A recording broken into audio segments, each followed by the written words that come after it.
Hey guys, Paul here, and we're up to number 5 in our 6-part series on the hierarchy for fat loss. Now, this is a little bit different. When I was giving the actual presentation, I forgot to include the PowerPoint in the Zoom call and therefore the recording. So we missed out on that. So I'm redoing it. Lucky for us when redoing it, it always seems to go a little bit faster. So we'll get more out of it. So resistance training. So with the hierarchy, just to go over it again, the hierarchy for fat loss starts as nutrition, structured cardio training, resistance training, and then other forms of exercise. So this is the resistance training hierarchy for fat loss workout, for what we should focus on when we're working with our fat loss clients. So a lot of the time, a lot of people, they focus on the wrong thing when they're doing stuff. We need to make sure the program works as an integrated whole rather than just different parts thrown in for what we think is going to work right. So holistically, looking at, is hypertrophy training the ideal thing to do while in a calorie deficit? What method of progression do we want to use while we're in a calorie deficit? There's all these other things that we need to consider that fit in with the other training, like what training works best when, we're doing structured cardio training and calorie deficit. Should we really be prioritizing, power training and Olympic weightlifting training for our clientele? So hopefully I can answer these for you. So in hypertrophy training, the reason why we do hypertrophy training first is as someone loses fat, they may not want to gain more muscle, and that's totally cool. We've talked about that a little bit already in the first lecture. Like, some people don't want to gain muscle, and that's totally cool. We need to shift our bias away from that and give them what they really want. And for a lot of people, standard fat loss is totally fine. What we don't want to do from a health perspective is we don't want them to lose muscle. So losing muscle has its own metabolic consequences. It's not the best thing to do in most situations. So we want to maintain muscle. Probably the best way to do it is by doing the training we used to build it. Since we're in a calorie deficit, we're probably not going to build an appreciable amount of muscle, even for a raw beginner. They can build some muscle in the calorie deficit, but it's the exception, not really the rule that we need to look at. So with programming for it, it's actually really simple hypertrophy training. When we do the hypertrophy series, we'll go a lot more into the nitty-gritty and the nuances of it. But the ideal rep range, 5 to 30 reps with a close proximity to failure. So we don't have to do like a functional hypertrophy zone or a muscle endurance zone or any of those traditional forms of Western periodization, which are more applicable for an athletic performance. We need to basically come close to failure, and we'll find that we'll build a roughly equal amount of muscle, all things being equal. So we need to also, when we're programming this, is we need to match the exercise to the rep range that we're working with. So say we design our program and we work out the client's going to train 2 days a week, they're probably going to do full body. If that's the case with resistance training, so we've already got a couple of cardiovascular training sessions in there. We might go, all right, cool, what's the muscle group we're going to work with? Our hamstrings, we're going to train with deadlifts. They really like deadlifts, for example. Cool, we're probably not going to do 30 rep deadlifts. What's going to happen there? The limiting factor is going to be the grip, the lower back, and safety. Whereas if we've got someone who's doing lateral delt raises, we don't want to get them doing 5 reps because there's safety of the shoulder joint under those heavy loads in that unstable position. We want to maybe do anywhere from 12 plus to 20 reps for a lateral delt raise. So match the exercise to the rep range rather than looking at, just going, I'm doing all my exercises in 5 to 8. Remember, we're not doing strength training at the moment. We're doing hypertrophy training. For strength training, we need to be quite precise with the rep range to get the desired adaptation that we're after. For hypertrophy training, we need to be quite precise with actually working the target muscle, so training it well, and then making sure we're quite precise in our proximity to failure. And probably a good idea, and this is something that I touched on using deadlifts before. Deadlift may not be the best exercise in a hypertrophy training program in someone who's in quite a big calorie deficit, also doing structured cardio, increasing their their output.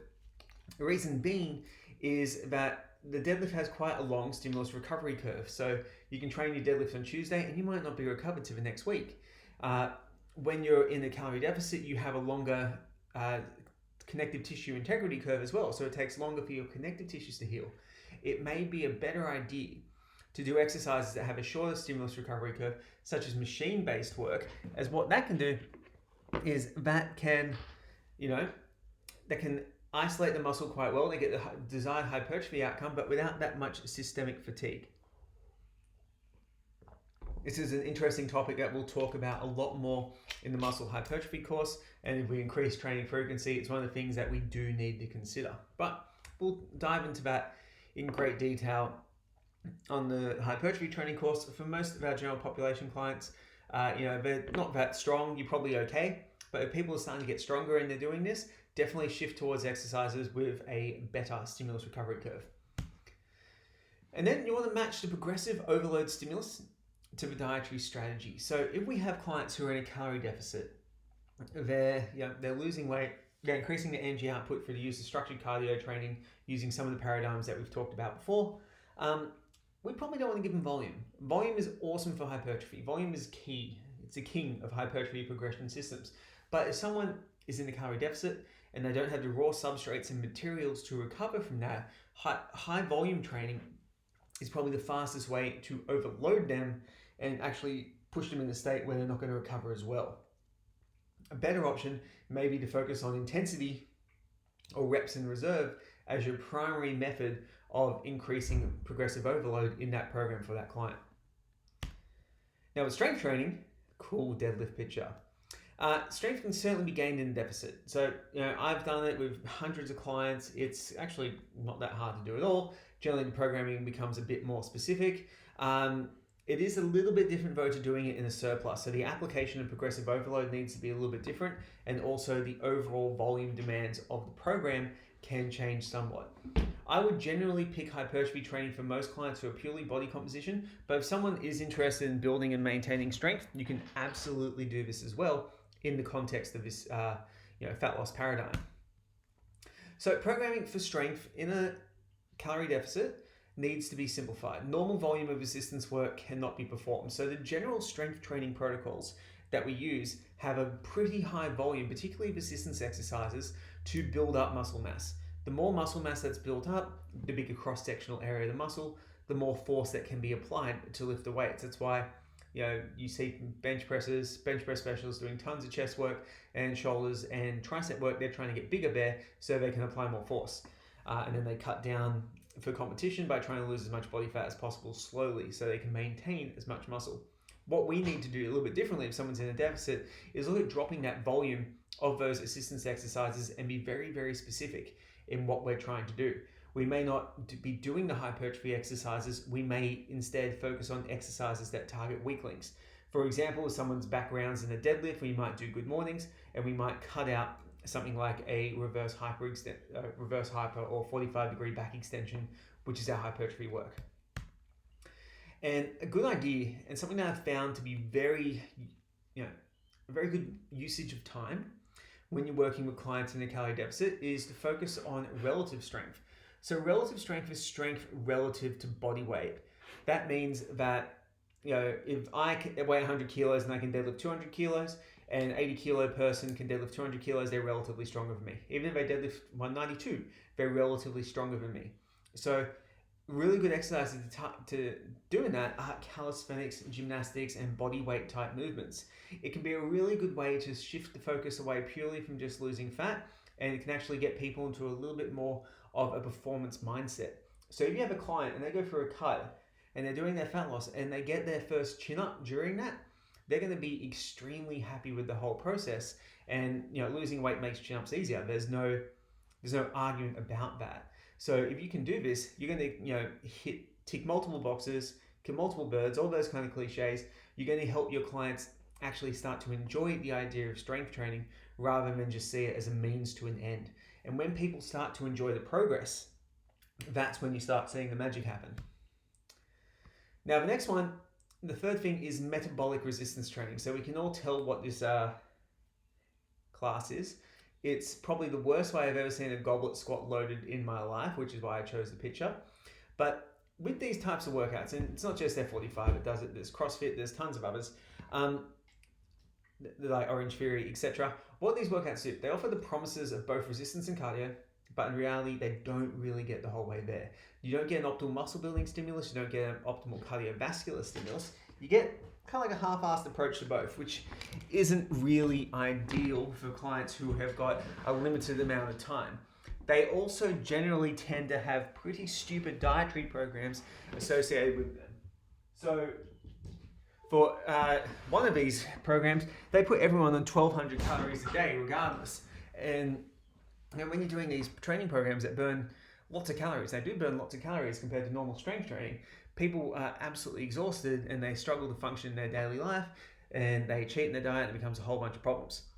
The other thing is there's a ton of fatigue accumulation in these, and we need to think about the possibility of injury at all times while we're training. If someone's in a calorie deficit, they have a longer soft tissue recovery curve. If someone's doing explosive box jumps, they also have less glycogen reserves, their ability, and they'll get to their anaerobic threshold faster. What will happen is their risk of having poor form will be increased dramatically. So this is not a good situation for our clients to be in, because injury risk increases in deficit on every exercise. Okay, so it's not just stupid stuff like doing box jumps for time. It's every exercise is potentially more injurious because the client has a reduction to the tissue has a reduction in its tolerance to load. So these types of programs, if someone's only got 2 sessions a week, they might work really well. They can't do cardio.